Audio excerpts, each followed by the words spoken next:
اعوذ باللہ من الشیطان الرجیم، بسم اللہ الرحمن الرحیم۔ السلام علیکم۔ قرآن انٹرنشپ کے اس نئے سبق کے ساتھ میں ہوں ڈاکٹر یحییٰ نوری۔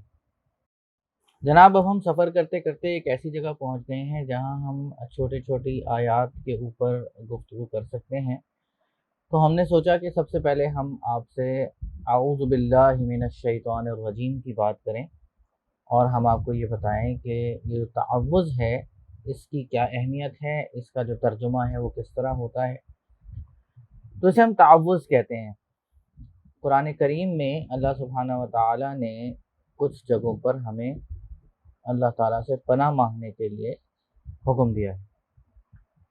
تو جیسا کہ آیت ہے فَإِذَا قَرَأْتَ الْقُرْآنَ فَاسْتَعِذْ بِاللَّهِ مِنَ الشَّيْطَانِ الرَّجِيمِ، یعنی کہ جب آپ قرآن کریم پڑھنے لگا کریں تو اس وقت شیطان سے اللہ کی پناہ مانگ لیا کریں۔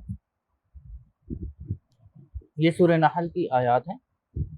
اس کے علاوہ اللہ سبحانہ و تعالیٰ فرماتے ہیں وَإِمَّا يَنزَغَنَّكَ مِنَ الشَّيْطَانِ نَزْغٌ فَاسْتَعِذْ بِاللَّهِ إِنَّهُ سَمِيعٌ عَلِيمٌ، اگر شیطان کی طرف سے کوئی وسوسہ آ جائے تو اللہ تعالیٰ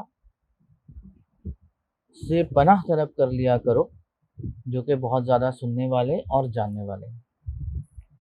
تو اس لیے ہم پڑھتے ہیں اعوذ باللہ من الشیطان الرجیم۔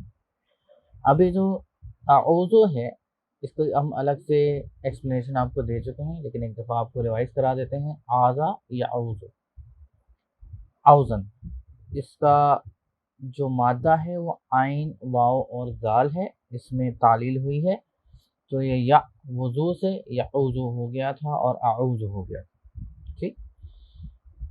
سو اعوذ باللہ، با حرف جر ہے اور اللہ کے ساتھ یہ جار مجرور بن جاتا ہے، اور یہ جو با ہے اس کا مطلب ہے یہاں پر اللہ کے ساتھ،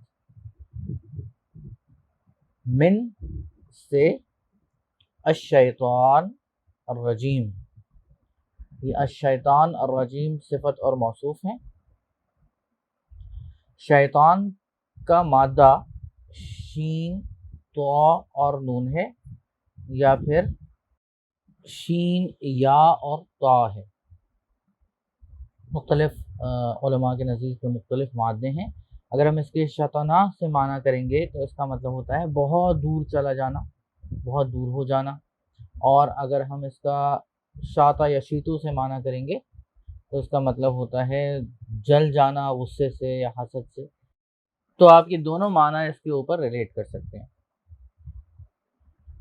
رجیم کے معنی بھی را، جیم اور میم سے نکلیں گے۔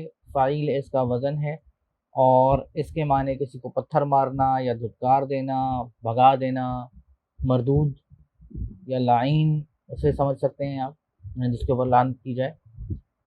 تو مکمل معنی اگر ہم اعوذ باللہ من الشیطان الرجیم کا کریں تو بن جاتے ہیں کہ میں پناہ چاہتا ہوں اللہ تعالیٰ کی یا اللہ کے ساتھ شیطان مردود سے۔ اس طریقے سے ہم اس کو ٹرانسلیٹ کرتے ہیں۔ اب جناب یہ جو پناہ ہے یہ ہم بہت ساری چیزوں سے چاہ سکتے ہیں۔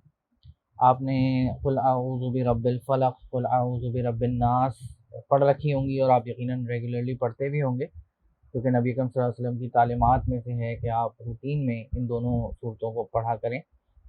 اور بہت ساری ایسی دعائیں ہیں جن کے اوپر ہم انشاءاللہ بات کرنا شروع کریں گے۔ کچھ دعائیں جو ہیں وہ قرآن کریم سے ہیں، ربی اعوذ بک من ہمزات الشیاطین و اعوذ بک ربی ان یحضرون۔ تو اللہ تعالیٰ ہمیں حکم دیتے ہیں کہ شیطان کے وسوسوں سے اور ان کی حاضری سے ہم آپ کی مدد کے ذریعے پناہ چاہتے ہیں، اور اس سے پہلے قل کا لفظ ہے کہ یہ کہا کرو، سورہ مومنون کی آیت ہے۔ تو یہ جو دعا ہے یہ ہمیں شیطان سے اور شیاطین سے رادر ہمیں بچاتی ہے۔ اسی طریقے سے نبی اکرم صلی اللہ علیہ وسلم نے بہت ساری ایسی چیزیں ہیں جن سے پناہ مانگی ہے۔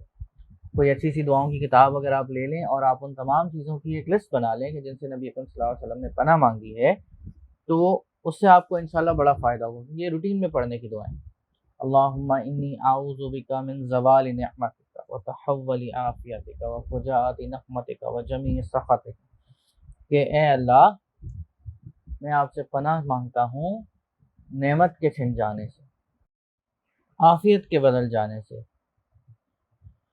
آپ کی سزا کے اچانک آ جانے سے، اور آپ کی ہر قسم کی ناراضگی سے۔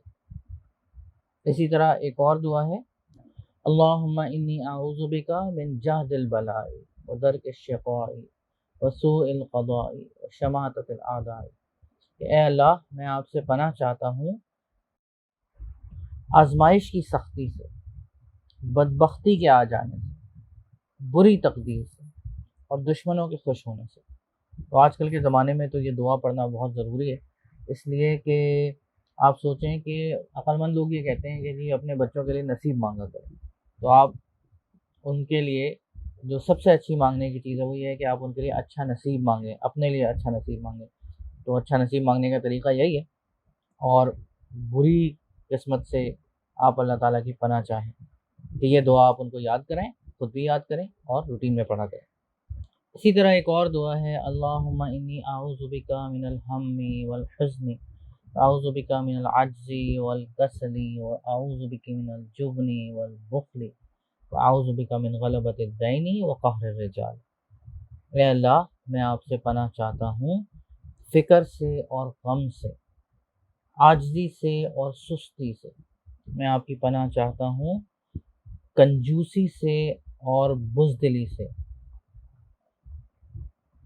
اور میں آپ کی پناہ چاہتا ہوں کہ میرے اوپر بہت سارا قرض چڑھ جائے اور لوگ میرے اوپر مسلط ہو جائیں۔ یہ دعا آپ کو روٹین میں کرنی چاہیے۔ اس کے علاوہ اور بھی بہت ساری ایسی دعائیں ہیں جس میں نبی اکرم صلی اللہ علیہ وسلم نے ہمیں اپنے الفاظ میں مختلف بری چیزوں سے دعا مانگ کر پناہ مانگنا سکھایا، تو آپ وہ تمام دعائیں یاد کریں۔ ہم انشاءاللہ ایک ایک کر کے ان دعاؤں کا انالیسس بھی یہاں پر کریں گے، ان کا ترجمہ آپ کو سکھائیں گے۔ ابھی تو یہ مختصر سی بات تھی، اور اصل موضوع تھا اعوذ باللہ من الشیطان الرجیم۔ تو امید ہے کہ اب آپ کو اعوذ باللہ من الشیطان الرجیم کی اہمیت سمجھ آ گئی ہوگی، اور ہمیں کس طریقے سے اس کو استعمال کرنا چاہیے یہ آپ کو سمجھ آ گیا۔ انشاءاللہ پھر آپ سے ملاقات ہوگی۔ السلام علیکم ورحمۃ اللہ وبرکاتہ۔